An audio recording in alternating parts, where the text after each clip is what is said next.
If you have trouble identifying your emotions, there's actually a name for this. It's called alexithymia.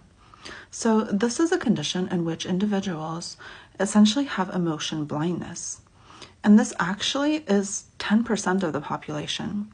So if you have this experience where other people are talking about how they feel, or somebody asks you how you feel, and you just can't really relate, like you check in and you don't really feel anything, this might be alexithymia.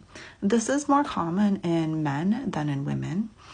But one thing to know about alexithymia, in that emotional blindness essentially, in which you can't really sense your emotions, is that there is an issue here. So you might think like, oh, emotion blindness, like who cares? Like that doesn't sound important.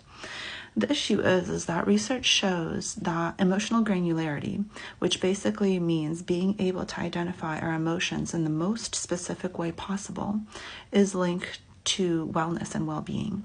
And so we know that when individuals are taught to be more and more and more specific with their emotions, they tend to feel better, and they also tend to have better solutions for problems in their lives.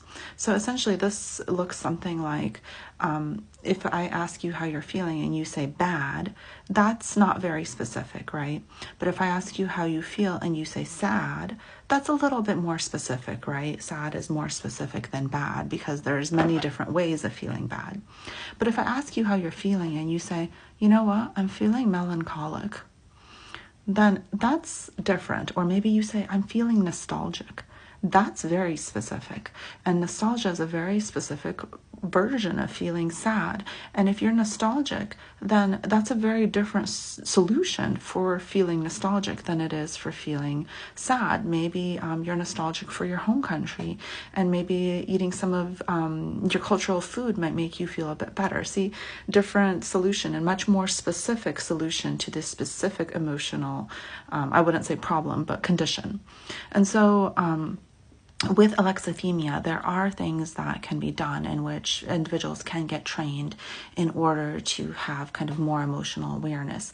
But obviously, it's kind of like, being someone that's never run your whole life and starting running. It takes some time. It takes some time to develop. And first of all, it takes awareness to know that this is a thing. It's not that uncommon. It's 10% of the population, so it's actually fairly normal.